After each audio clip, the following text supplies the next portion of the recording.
वास्तु पुरुषाय विद्महे भूमिपुत्राय धीमहि तन्नो वास्तु प्रचोदयात्। करिष्यमानस्य कर्मणः निर्विघ्नेन परिसमाप्त्यर्थम् आदौ श्रीमहागणपतिं ध्यायामि। वक्रतुण्डमहाकाय कोटिसूर्यसमप्रभ निर्विघ्नं कुरु मे देव सर्वकार्येषु सर्वदा।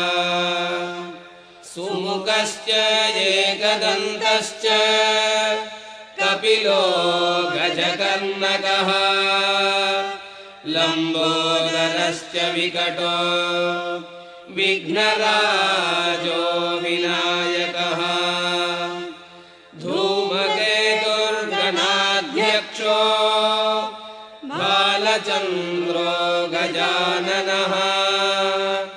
द्वादशैतानि नामानि यः पठेत् शृणुयादपि।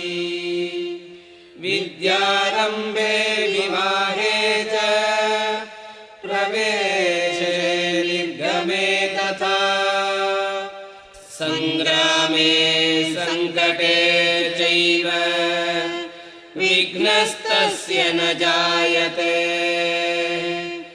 अभीप्सितार्थसिद्ध्यर्थम् पूजितो यः सुरासुरैः सर्वविघ्नहरस्तस्मै गणाधिपतये नमः। अनेन ध्यानेन महागणपतिः प्रीयताम्। वास्तुपुरुषध्यानम् पूर्वमासीन् महानुग्रहः सर्वभूतभयङ्करः सदेवैर्निहतो भूमौ स वास्तुपुरुषस्मृतः। यावद्भूमिस्थिरा लोके तावद्वास्त्वसुरस्थितः। संहारे तु लयं याति देवैः सर्वग्रहादिभिः। विस्तरोऽस्य समन्ताश्च शतकोटिस्तु योजनः। संस्थितोऽसौ धरां व्याप्य प्रोत्थानः कृष्णवर्णकः। वास्पीशनामा असुरोऽधिकायो देवैः पुरा दत्तवरोऽभिपूज्यः। शेतेश भूम्यां प्रविसार्य पादौ हस्तौ तथाधो वदनः सदैव। ईशानेस्य शिरो निवेशितमभूत् वास्तोष्पतेर्मारुते। वह्नौ चापि करद्वयं पदयुगम् नक्तं चराशास्तितम्। अन्धकासुरसङ्ग्रामे पुरा क्रुद्धस्य शूलिनः अपतत्स्वेदपानीयम् ललाटाद्भुवि भीषणम्। आकुञ्चितकरं वास्तुम् उत्थानमसुराकृतिम्। स्मरेत् पूजासु कुट्यादि निवेशेत्वधराननम्। जानुनीकोत्पराशक्ते दिशि वातहुताशयोः। मैत्र्यां पादपुटौ रौद्र्यां शिरोस्य हृदयेऽञ्जलिः। सङ्कल्पः शुक्लाम्बरधरं विष्णुं शशिवर्णं चतुर्भुजं प्रसन्नवदनं ध्यायेत् सर्वविघ्न उपशान्तये।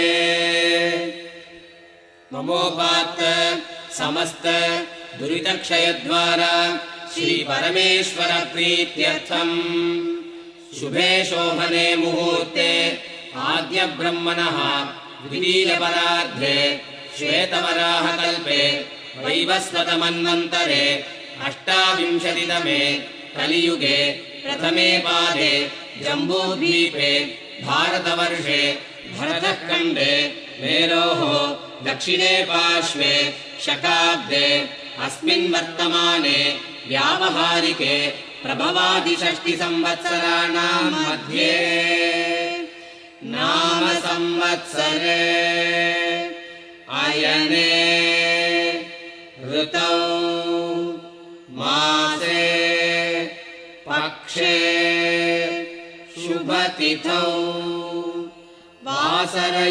वासरयुक्तायां नक्षत्रयुक्तायां शुभयोग शुभकरण एवं गुण विशेषण विशिष्टायाम् अस्यां शुभतिथौ ममोपात्त समस्त दुरितक्षयद्वारा श्री परमेश्वर प्रीत्यर्थम् विशेषतः अस्माकं सहकुटुम्बानां क्षेमस्थैर्य वीर्यविजय आयुरारोग्य ऐश्वर्याणामभिवृद्ध्यर्थम् धर्मार्थकाममोक्ष चतुर्विध फलपुरुषार्थसिद्ध्यर्थम् इष्टकाम्यार्थसिद्ध्यर्थम् सर्वारिष्टशान्त्यर्थम् सर्वाभीष्टसिद्ध्यर्थम् समस्त मङ्गलावाप्त्यर्थम् अस्मिन् गृहे विद्यमान दारुपाषाणादि समस्त गृहनिर्माण उपकरणद्वारा जनित सकलदोष शापादिनिवृत्त्यर्थम् आदित्यादि नवग्रहदेवतानाम् अरिष्टनिरसनद्वारा शुभफलप्रदातृत्वसिद्ध्यर्थम् हितदृष्टि अहितदृष्टि परदृष्टि क्रूरदृष्टि वञ्चकदृष्ट्यादि सकलदृष्टिबाधा उपशमनार्थम् हितशत्रु अहितशत्रु परशत्रु अन्तःशत्रु बहिःशत्रु स्नेहशत्रु इत्यादि समस्त शत्रुबाधा निरसनार्थम् अस्मिन् गृहे निवसितानां मनसि दुःखं विना कष्टं विना पापं विना सुखजीवनप्राप्त्यर्थम् धनकनक वस्तुवाहन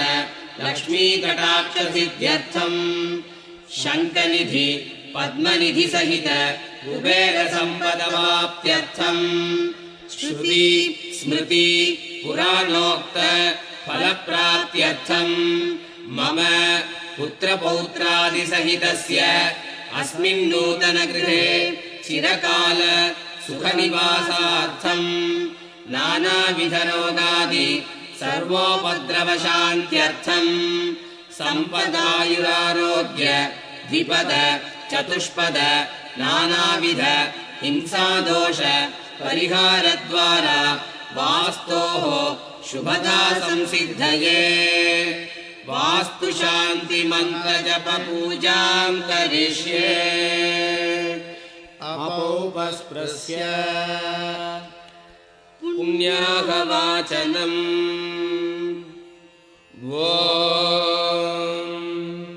इमं मे वरुणश्रुधीहवमद्याजमृणज वामवस्युराजगे तत्त्वायामि ब्रह्मणा वन्दपानस्तदाशास्ते यजमानो हविद्भिः अहेणमानो वरुणेह भोद्युरुषकुं समान आयुः प्रमोषीः अस्मिन् कुम्भे वरुणं ध्यायामि आवाहयामि अर्घ्यं समर्पयामि पाद्यं समर्पयामि आचमनीयं समर्पयामि स्नानं समर्पयामि वस्त्रं समर्पयामि गन्धान् धारयामि पुष्पैः पूजयामि। ॐ वरुणाय नमः। ॐ प्रचेतसे नमः। ॐ अपाम्पतये नमः। ॐ सुरूपिणे नमः। ॐ तीर्थराजाय नमः। ॐ मकरवाहनाय नमः। ॐ जलाधिपतये नमः। ॐ पाशहस्ताय नमः। ॐ वरुणाय नमः। नानाविध परिमल पत्रपुष्पाणि समर्पयामि। धूपमाघ्रापयामि। दीपं दर्शयामि। कदलीफलं निवेदयामि। कर्पूरनीराजनं दर्शयामि। समस्त राजोपचार देवोपचारान् समर्पयामि। पुण्याहवाचन जपकर्मणि सर्वेभ्यः ब्राह्मणेभ्यो नमः। ॐ दधिक्राविण्डा अकारिषन् जिष्णोरश्वस्य वाजिनः सुरभिनो मुखाकरत्रणआयोगुंसितारिषत् आपोहिष्टामयो भुवस्तान ऊर्जे दधातन महेरणाय चक्षसे यो वः शिवतमोरथस्तस्य भाजयते हनः उशतीरिव मातरः तस्मा अरङ्गमामवो यस्य क्षयाय जिन्वत आपो जनयता जनः हिरण्यवर्णाश्रुजयः पावकायाशु जातः कश्यपो यास्मिन्द्रः अग्नीयागर्भम् दधिरे विरूपास्तान आपः सर्गस्यो न भवन्तो यासागुम् राजा वरुणो जाति मध्ये सत्याहृते अपपश्यन् जनानाम् मधुश्च्युतस्तु च योजाः पावकास्तान आपः सर्गस्यो न भवन्तो यासाम् देवादिविगृह्णन्ति भक्षय्या अन्तरिक्षे बहुधा भवन्ति याः पृथिवीम् पयसोन्दन्ति शुक्रास्तान आपः सर्गस्यो न भवन्तो शिवेन मा चक्षुषा पश्यता पश्यवया तनुवोपस्तुषतस्त्वचम् मे सर्वागुम् अग्नेगम् रक्षुसदो हुवे भोमयि वर्चो बलमोजो निधत्ता पवमानः सुवर्जनः पवित्रेण विचर्षणिः यः पोदास पुनातु मा पुनन्तु मा देवजनाः पुनन्तु मनवोधिया पुनन्तु विश्व आयवः जातवेदः पवित्रवते पवित्रेण पुनाहि मा शुक्रेण देव दीद्यते अग्ने क्रत्वा क्रतोगुम् मृडो यत्ते पवित्रमर्चिषि अग्ने विदतमन्तरा ब्रह्मतेन पुनीमहे उभाभ्याम् देवसवितः पवित्रेण समेन च इदम् ब्रह्म पुनीमहे वैश्वदेवी पुनती देव्यागात् यस्मै पक्मीस्तनुवो वीतपृष्ठाः तया वदन्तः सदमाद्येषु वयग्स्यामपतयोरधीनाम् वैश्वानरो रश्मिभिर्मा पुनातु वादप्राणेने शिरोमयो भूः द्यावा पृथिवी पयसा पयोभिः ऋतावरीरग्गिरे मा पुनीताम् बृहद्भिः सवितस्त्रिभिः वरिशिष्ठैर्देवमन्वभिः अग्ने दक्षैः पुनाहि मा येन देवा अपुनता येनापो दिव्यङ्कषः येन दिव्येन ब्रह्मणा इदम् ब्रह्म पुनीमहे यः पावमानीरध्येति ऋषिभिः संवृतकम् रसम् सर्वकम् सपूतमश्नाति सुदितम् मातरिष्वना पावमानीर्यो अध्येति ऋषिभिः संवृतकम् रसम् तस्मै सरस्वती दुघे क्षीरकम् सर्पिर्मधूधकम् पावमानी स्वस्तयनीः सुदुघाहि पयस्वतीः ऋषिभिः संवृतो रसः ब्राह्मणेष्वमृतकम् हितम् पावमानीर्दिशन्तु नः इमम् लोक अथो अमुम् कामान् समर्दयन्तु नः देवीर्देवैः समाभृताः पावमानी स्वस्तयनीः सुदुघाहि घृतश्च्युतः ऋषिभिः संवृतो रसः ब्राह्मणेष्वमृतकम् हितम् येन देवाः पवित्रेण आत्मानम् पुनते स च तेन सहस्रधारेण पावमान्यः पुनन्तु मा प्राजापत्यम् पवित्रम् सतोऽद्यावगुम् हिरण्मयम् तेन ब्रह्मविदो भयम् भूतम् ब्रह्म पुनीमहे इन्द्रः सुनीति सह मा पुनातु सोमस्वस्त्या वरुणः समीच्या यमो राजा प्रभृणाभिः पुनातु मा जातवेदा भूर्जयन्त्या पुनातु भूद्भुवः सुवः तच्छैलोरावृणीमहे गातुम् यज्ञाय गातुम् यज्ञपतये देवी स्वस्तिरस्तु नः स्वस्तिर्मानुषेभ्यः ऊर्ध्वञ्जिगातु भेषजम् शन्नो अस्तु द्विपदे शञ्चतुष्पदे ॐ शान्तिः शान्तिः शान्तिः तत्त्वायामि ब्रह्मणा वन्दमानस्तदाशास्ते यजमानो हविद्भिः अहेडमानो वरुणेह भोद्विरुषगुम् समान आयुः प्रमोषीः वरुणाय नमः वरुणम् यथास्थानम् प्रतिष्ठापयामि पुण्याहजलेन समस्तद्रव्यानि प्रोक्ष्य कलशपूजा कलशस्य मुखे विष्णुः कण्ठे रुद्रः समाश्रिताः मूले तत्र स्थितो ब्रह्मा मध्ये मातृगणाः स्मृताः कुक्षौ तु सागराः सर्वे सप्तद्वीपा वसुन्धरा ऋग्वेदोऽथ यजुर्वेदः सामवेदोऽप्यथर्वणः अङ्गैश्च सहिताः सर्वे कलशाम्बुसमाश्रिताः आयान्तु देवपूजार्थम् दुरितक्षयकारकाः आवाहनम् अस्मिन् कुम्भे लक्ष्मीनारायणं ध्यायामि ॐ नारायणाय विद्महे वासुदेवाय धीमहि तन्नो विष्णुः प्रचोदयात् ॐ महादेव्यै च विद्महे विष्णुपत्न्यै च धीमहि तन्नो लक्ष्मी प्रचोदयात् अस्मिन् कुम्भे लक्ष्मीनारायणमावाहयामि अस्मिन् कुम्भे वाणी हिरण्यगर्भं ध्यायामि ॐ वेदात्मनाय विद्महे हिरण्यगर्भाय धीमहि तन्नो ब्रह्म प्रचोदयात् ॐ वाग्देव्यै च विद्महे ब्रह्मपत्न्यै च धीमहि तन्नो वाणी प्रचोदयात् अस्मिन् कुम्भे वाणी हिरण्यगर्भमावाहयामि अस्मिन् कुम्भे गौरी महेशं ध्यायामि ॐ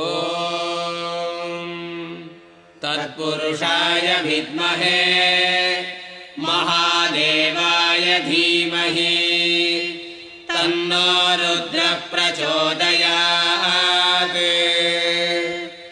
ॐ गणाम्बिकायै विद्महे महातपायै धीमहि तन्नो गौरी प्रचोदयात् अस्मिन् कुम्भे गौरी महेशमावाहयामि अस्मिन् कुम्भे वास्तुपुरुषं ध्यायामि ॐ वास्तोऽश्पते प्रतिजानीक्यस्मान् स्वावेशो अनमीवो भवानः यत्वे महे प्रतितं नो जुषस्वशन्न जेधि द्विपदे सञ्चतुष्पदे ॐ वास्तुपुरुषाय विद्महे भूमिपुत्राय धीमहि तन्नो वास्तु प्रचोदयात् अस्मिन् कुम्भे वास्तुपुरुषमावाहयामि अस्मिन् कुम्भे दुर्गां ध्यायामि ॐ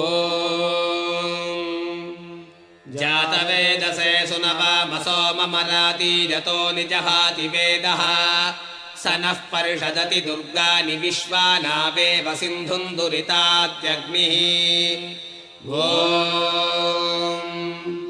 कात्यायनाय विद्महे कन्याकुमारी धीमहि तन्नो दुर्गी प्रचोदयात् अस्मिन् कुम्भे दुर्गामावाहयामि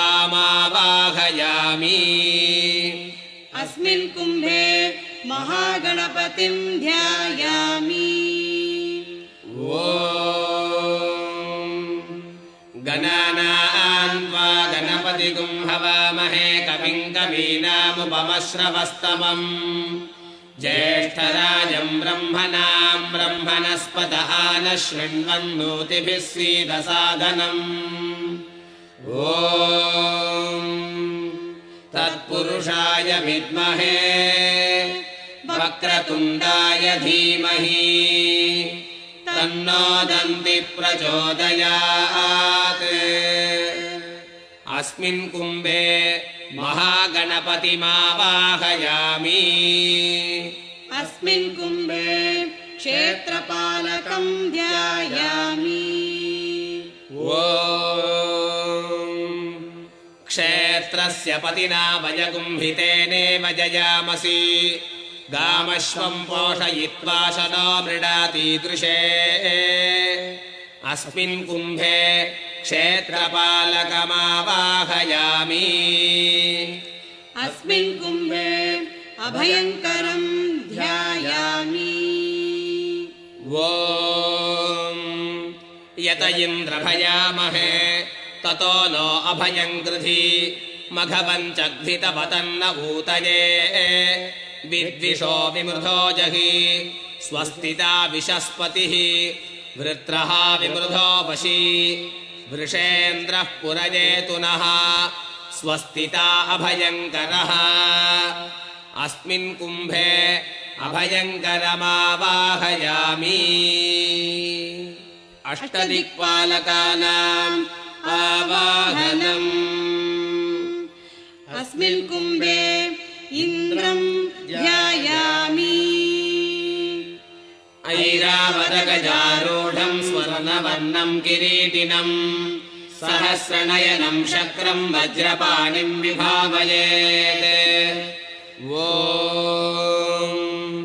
त्रातारमिन्द्रमभितारमिन्द्रगुं हवे हवे सुगवगुं शूरमिन्द्रम् हुवेनुशक्रं पुरुहूतमिन्द्रग् स्वस्ति नो मघवादात्विन्द्रः अस्मिन् कुम्भे इन्द्रमावाहयामि अस्मिन् कुम्भे अग्निं ध्यायामि सप्तार्चिषं सबिभ्राणम् अक्षमालाकमण्डलम् ज्वालामालाकुलं देवं शक्तिहस्तम् अजासनम् ॐ त्वन्नो अग्ने वरुणस्य विद्वान् देवस्य हेडो वयासि शिष्टाः यजिष्ठो वह्नितमशोषुचानो विश्वाद्वेषागुंसि प्रमुमुग्ध्यस्मत् अस्मिन् कुम्भे अग्निमावाहयामि अस्मिन् कुम्भे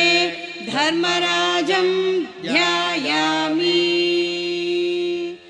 कृतान्तं महिषारूढं दण्डहस्तं भयानकं कालपाशधरं कृष्णं ध्यायेत् दक्षिणदिक्पतिम् ॐ सुगन्धः पन्थामभयं कृणोतु यस्मिन्नक्षत्रे यमयेधिराजा यस्मिन्नेनमभ्यषिञ्चन्तु देवाः तदस्य चित्रगुं हविषा यजामा अस्मिन् कुम्भे धर्मराजमावाहयामि अस्मिन् कुम्भे निवृत्तिं ध्यायामि रक्तनेत्रं शमारूढं नीलोत्पलदलप्रभुं कृपाणपाणिमात्सरौघं पिबन्तं राक्षसेश्वरम् ॐ असुम्बन्तमयजमानमिच्छस्येनस्येत्यान्तस्करस्यान्वेषि अन्यमस्मदिच्च सातदिक्ता नमो देवि निरृते तुभ्यमस्तु अस्मिन् कुम्भे निरृतिमावाहयामि अस्मिन् कुम्भे वरुणं ध्यायामि नागपाशधरम् देवम् रक्तौघद्युतिविग्रहम् शशाङ्कधवलम् ध्यायेद्वरुणम् मकरासनम् ॐ तत्त्वायामि ब्रह्मणा वन्दमानस्तदाशास्ते यजमानो हविद्भिः अहेडमानो वरुणेखभोद्युरुषगुम् समान आयुप्रमोषीः अस्मिन् कुम्भे वरुणमावाहयामि अस्मिन् कुम्भे वायुं ध्यायामि आपीनम् हरितच्छायम् विलोलध्वजधारिणम् प्राणभूतम् च भूतानाम् घृणिहस्तम् समीरिणम् ॐ आनो नियद्भिः सतिनीभिरध्वरम् सहस्रणीभिरुपयाहि यज्ञम् वायो अस्मिन् हविषि मादयस्व यूयम् पात स्वस्तिभिः सदा नः अस्मिन् कुम्भे वायुमावाहयामि अस्मिन् कुम्भे कुबेरं ध्यायामि कुबेरम् मनुजासीनम् सगर्वम् गर्वविग्रहम् स्वर्णश्चायम् गदाहस्तम् उत्तराधिपतिम् स्मरेत् ॐ वयगुम् सोमव्रते तव मनस्तनूषु बिभ्रतः प्रजावन्तो अशीमहि अस्मिन् कुम्भे कुबेरमावाहयामि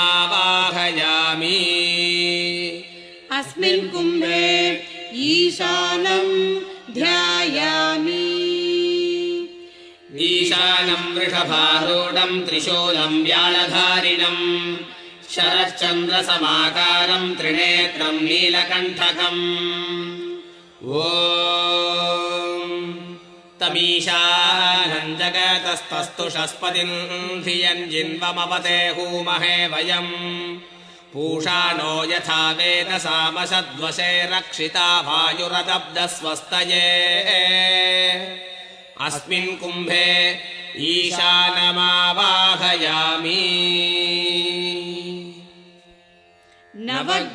नवग्रहावाहनम् अस्मिन् कुम्भे सूर्यग्रहं ध्यायामि जपाकुसुमसङ्काशम् काश्यपेयम् महाद्युतिम् तमोरिम् सर्वपापघ्नम् प्रणतोऽस्मि दिवाकरम् ॐ भास्कराय विद्महे महद्युतिकराय धीमहि तन्नः सूर्यः प्रचोदयात् अस्मिन् कुम्भे सूर्यग्रहमावाहयामि अस्मिन् कुम्भे चन्द्रग्रहं ध्यायामि दधिशङ्कतुषाराभम् क्षीरोदार्णवसम्भवम् नमामि शशिनम् सोमम् शम्भोर्मकुटभूषणम् ॐ